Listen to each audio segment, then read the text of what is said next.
Okay, so let's take a look at Faraday's law.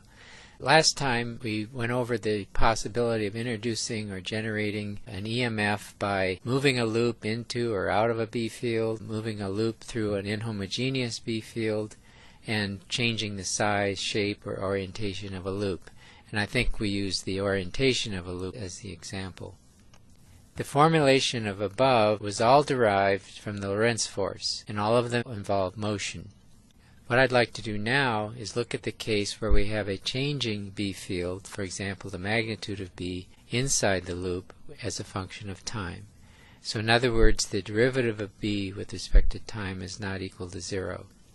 We're going to take the case where we have no motion, and so this brings us to Faraday's law. So let's consider a loop which is either immersed entirely or partially enclosed in a B field. And by that I mean the following, that we could have B filling the entire area that's subtended by the curve C.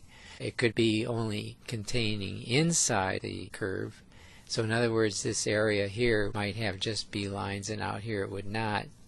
And then finally we could have a field where it extends beyond the loop, and all we're really concerned about is what's inside the loop. All three cases would be handled by Faraday's law. If we consider the case then where we have no relative motion of the loop in the field, what we're doing is changing B with respect to time. So in other words, dB dt is not equal to 0. So Faraday's law comes from his empirical observations that a changing B field generates an electric field. This is E. Corresponding to this E field is a EMF that is given exactly like what we had before for the motional EMFs. If we have a change in flux with respect to time, that will generate an EMF.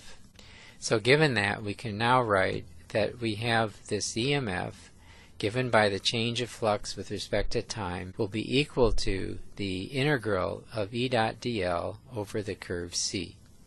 Let's go back to this curve C. If we have a changing dB dt, there will be an EMF as we go around this curve in such a way that the magnitude of that EMF would be given by this line integral. We can relate E to the changing B by just using the definition of flux, which is B dot ds. So if we take the time derivative of B dot ds, then we put dB dt right here, dot ds. This equation here that relates the line integral of E dot dl, which is related to epsilon, is called the Faraday's law in integral form. Rewriting it here, we can use Stokes' theorem to change the right-hand side. So we're going to change it to a surface integral by using Stokes' theorem. So here's the line integral changed into the surface integral by using the curl. So if we put that in, we then have that the surface integral of the curl is equal to the surface integral of dB dt, of course with the minus sign. We take the same surface, and it can be any surface which bounds the curve C.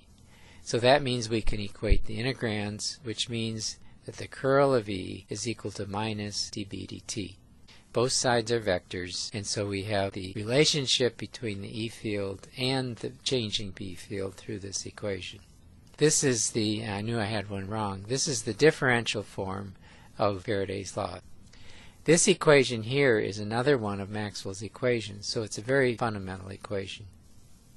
So in electrostatics, if we were to integrate around a closed loop, an electrostatic field, we get 0. We call that a conservative E field because it would be a conservative force if we just multiplied by Q. The E that satisfies this equation here, which we are going to call E induced, is non-conservative, which means that if we integrate E induced dl around the closed path C, we do not get 0. And of course that will happen if dB dt is unequal to 0. If it were equal to 0, you'd have an electrostatic field. So if both fields are present, then the total E will just be the sum of these two, and so you'd have an electrostatic field and E induced. If you integrated E total around a closed path, this would give you 0, and this would give you dB dt. Repeating our equation that relates epsilon, the line integral of E induced, the change in flux, and written the change in flux in terms of an integral, we have these relationships. Let's just repeat then. The above expressions implies that a changing magnetic field will induce a non-conservative electric field that we call E induced, which can vary with time. The line integral of E induced around C is equal to epsilon, the EMF, and this will be non-zero. If the loop is closed and has a resistance, R, then I induced will be equal to epsilon over R. One more time, remember to distinguish between the induced non-conservative electric field, E induced, and the conservative electric field, E electrostatic, which arises from electric charges. So as an example, consider a uniform field pointing into the page and confined to this circle of radius r. Let the magnitude of B increase with time, and so we'll have dB dt greater than 0. So we're going to find E induced everywhere due to the changing B field. We're going to take points inside and points outside. If B is confined to the circular region and uniform at any time t, then we can argue from symmetry that if we choose the integration path to be a circle of radius r, we can then let r be less than r or greater than r. These are going to be the path C that we're going to do our integral. So the magnitude of the induced field we will take as being the same for any point on this circle. Its direction will change, but not its magnitude. We're going to use Lenz's law to determine the direction of this E field. We know that it's going to be along these circles, but we want to find the right direction. Remember that this E field, or the EMF, should be such that it's going to be in the direction to drive an induced current to produce a induced B field which opposes the change in the magnetic flux, and that'll be inside the loop. What loop? Well, whichever circle we pick, so it can be a circle inside or it can be a circle outside. So let's choose a vector A to represent the area of the enclosed surface, and so we'll take it pointing out, and that's an arbitrary decision. So the magnetic flux is negative or inward compared to the vector A. We're going to take this dB dt positive. We know that B is into the page, so therefore the inward magnetic flux is increasing. To oppose that change, we have an I induced, and I put it in quotes, and I say if there were one, pretend that there is a conducting loop at R. Then this I induced needs to flow counterclockwise to produce an opposing outward flux.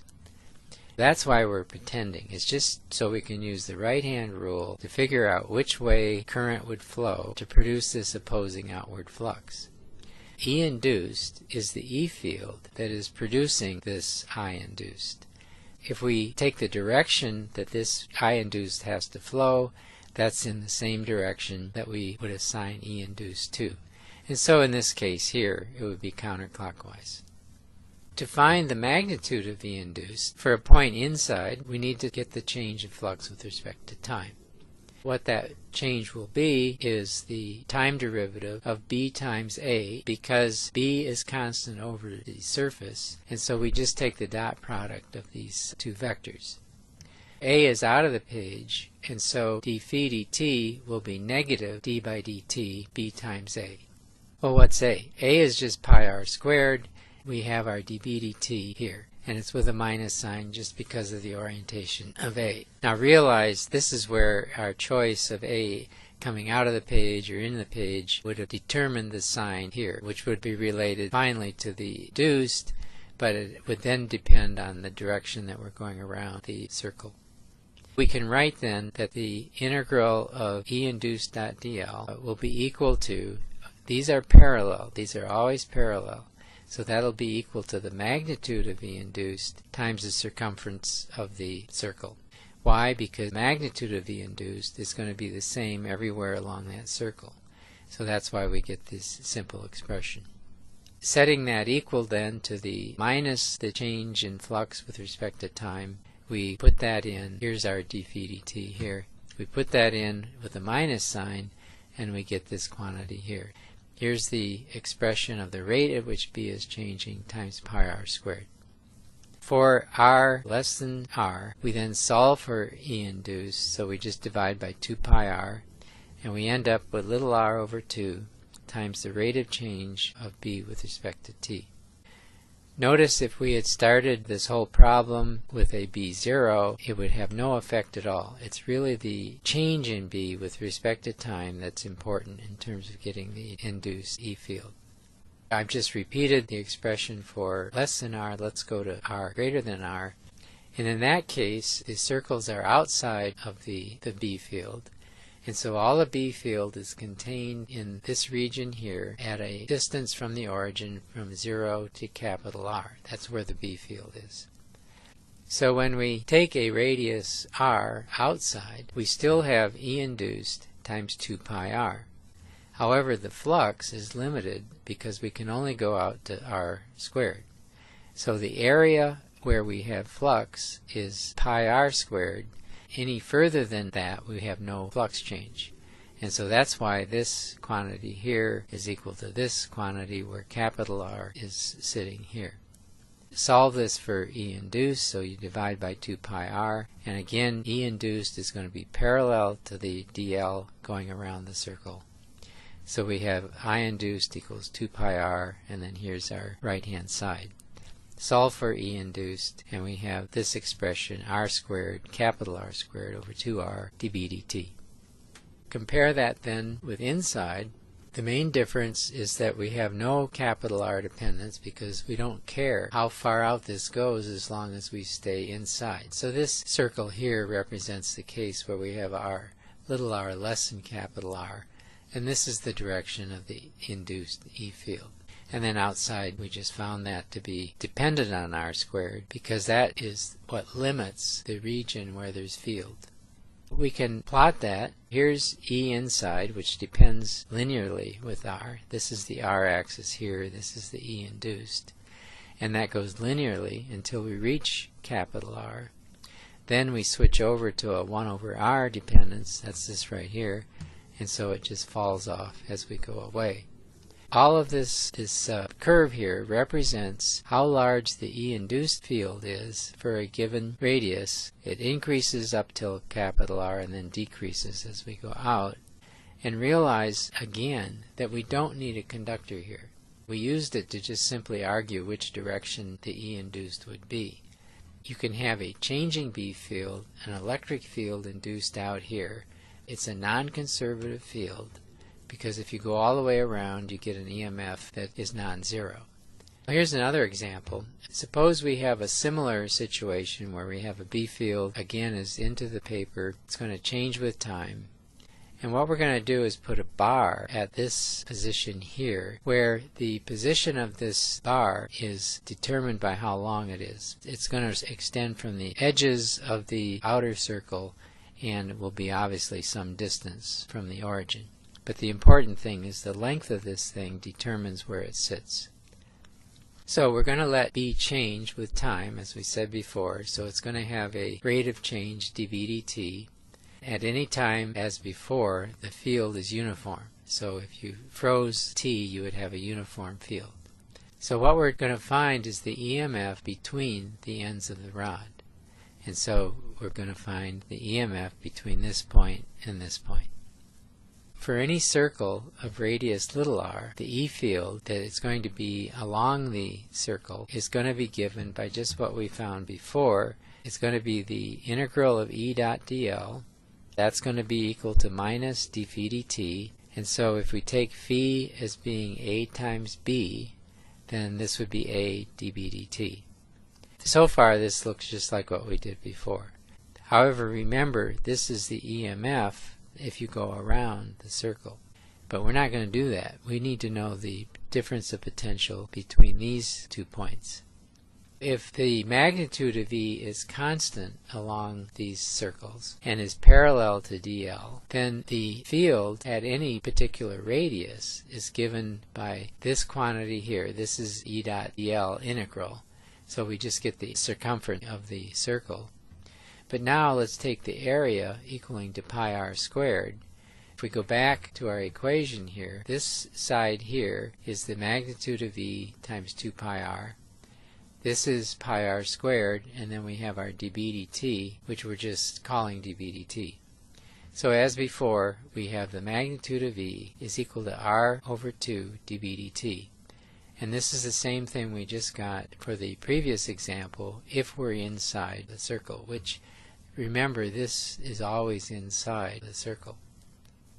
We need to define some parameters because what we're really going to do is integrate E over this line here.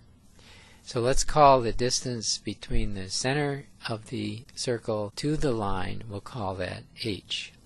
And we're going to define theta in terms of this angle here, which is related to the angle of E in this line, as you can see here. This angle here and this angle are the same. If we then take the distance r to be related to the distance to the line, we're going to be able to do the integral we want. So we're going to set that up. But there's an important point here. We know that E is defined everywhere in this region here. And we know it's defined in particular for r less than r because we just figured it out. What it means is that if I take any 2 points, let's say this one and this one, and I want to know the EMF between those 2 points, all I have to do is integrate E dot dl and I will get the EMF between them. So repeating, we can find an EMF between any 2 points that are inside the circle. Let's just take points along the rod. So to do that, we're going to take the path where dl is in the dx direction, which is along the rod. So a differential in the EMF would just be E dot dl, which would be E sub x times dx. So what is E sub x? Well, it's related to capital E, the E field, and the cosine of theta. So what you're doing is you're projecting E onto the x direction. That would be the component of E along the wire. And so that's what E dot dl will yield. What we have to do then is put in our E sub x in the form of capital E, take the cosine theta. In terms of the dimensions, h over r is the cosine of theta. And that's this triangle right here. So h, r, the cosine of theta would be h over r. Okay, so if we put in then the E magnitude and E sub x times the cosine theta, which gives us E sub x, that's equal to h over 2 dB dt because of the cancellation of the r's.